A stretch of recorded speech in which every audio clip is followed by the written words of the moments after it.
Hey guys, my name is Malin from HIS40B, and for this project, I'm going to talk about how women in 19th century America moved beyond traditional family and moral roles, entered public life, and began demanding greater social, legal, and political rights.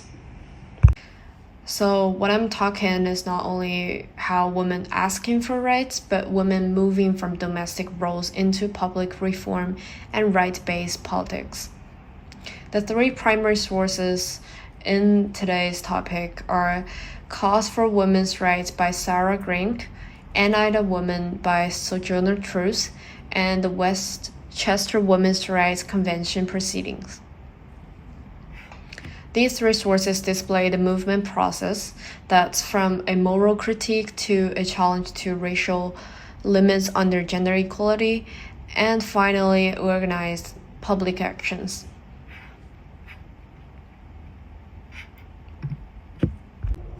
So my central argument is that gender was a test of American democracy because the United States emphasized freedom and equality while still excluding women from the legal and political power in the 19th century. So 19th century women used reform language, especially human rights, moral argument, and even religious reform to challenge the boundaries of citizenship. The democracy of U.S. was not complete. That under the claim of freedom and equality, women were still fighting for human rights, racial equality, and were pushing arguments into real political actions, like they're in the process. And this topic also connected to some of the historical themes we talked about in the lectures, which are Republican motherhood, religion and reform, and abolitionism.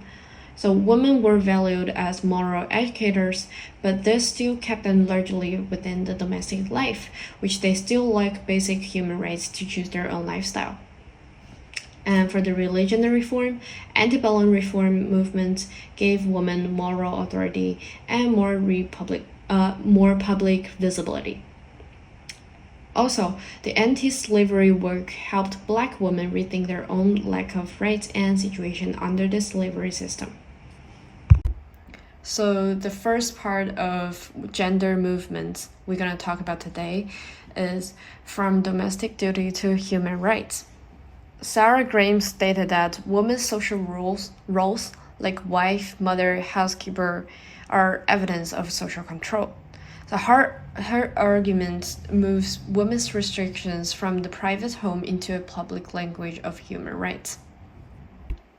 Well, in detail, Cause for Women's Rights by Sarah Graham. This article shows an early stage of the women's rights movement when women began to challenge the idea that their proper sphere should be limited to home, plant themselves side by side on a platform of human rights. She is not simply asking men to treat women more kindly, while instead she is questioning the social structure that made male authority appear natural and women's dependence seem normal. Her criticism of women being confined to the kitchen, nursery, and the role of housekeeper also goes beyond household labor itself.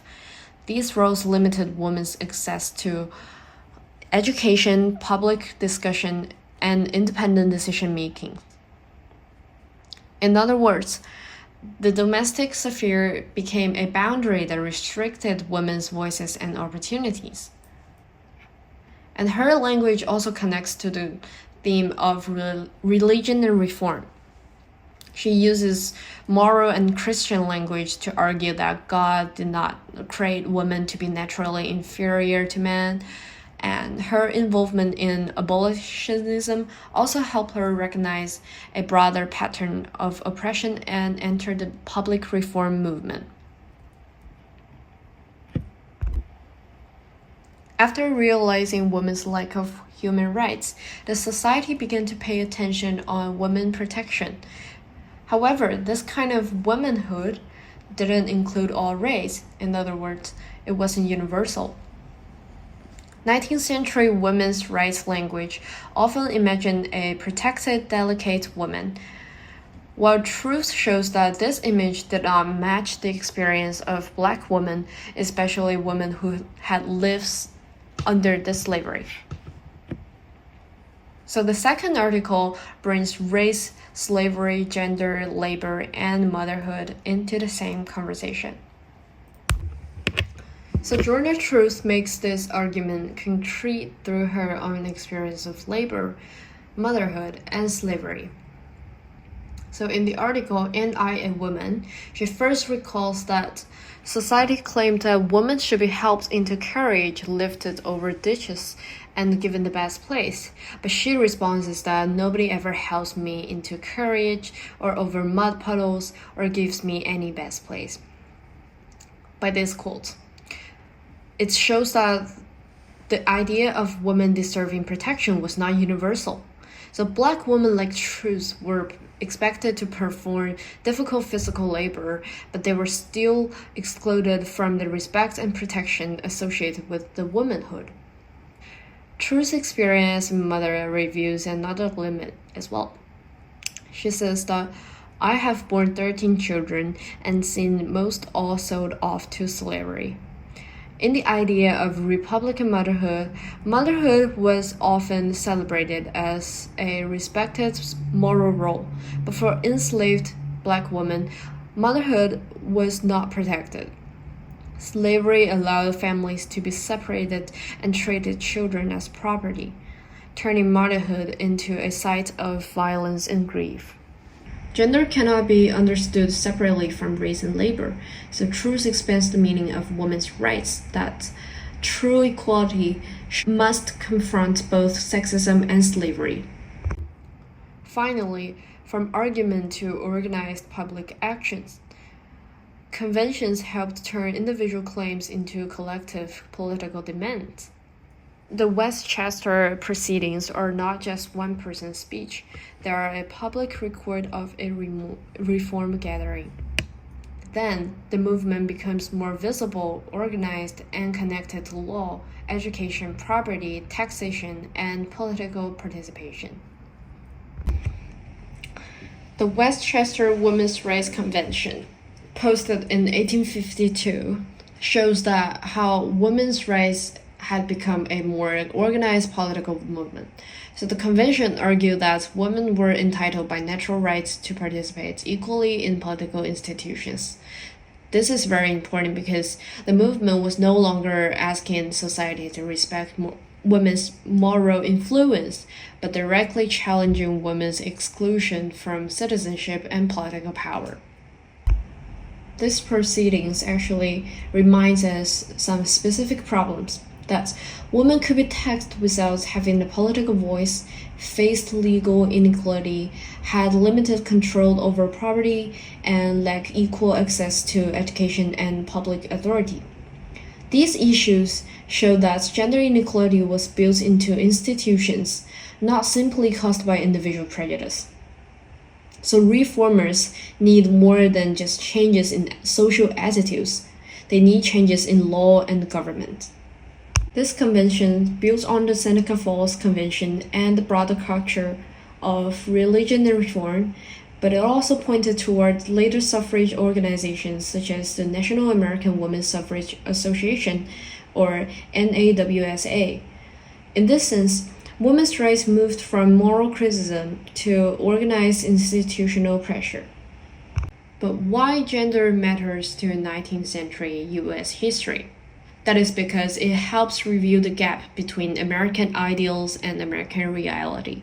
The United States often celebrated freedom and equality, but those rights were not distributed evenly. Women had to fight to be recognized as full rights-bearing people rather than only wives, mothers, or moral guardians within the home. Well, at the same time, Sojourner Truth's experience shows that race and slavery reshapes gender claims because Black women face forms of labor, family separation, and exclusion that white women did not experience in the same way. So gender helps us understand citizenship as something broader than voting alone. So it also includes the rights to speak, organize, own property, receive education, participate in politics, and define freedom for oneself.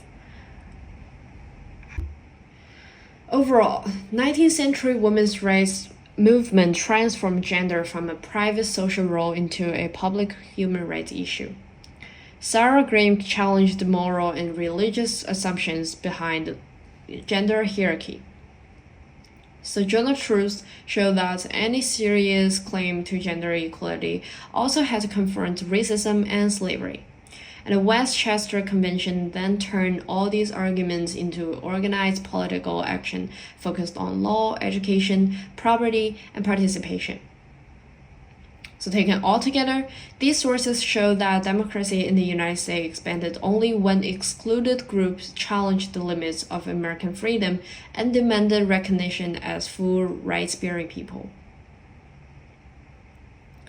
So, gender is not a side topic in 19th century US history. It is one of the clearest ways to see the unfinished meaning of American freedom. Here are all my primary sources, and thank you for listening.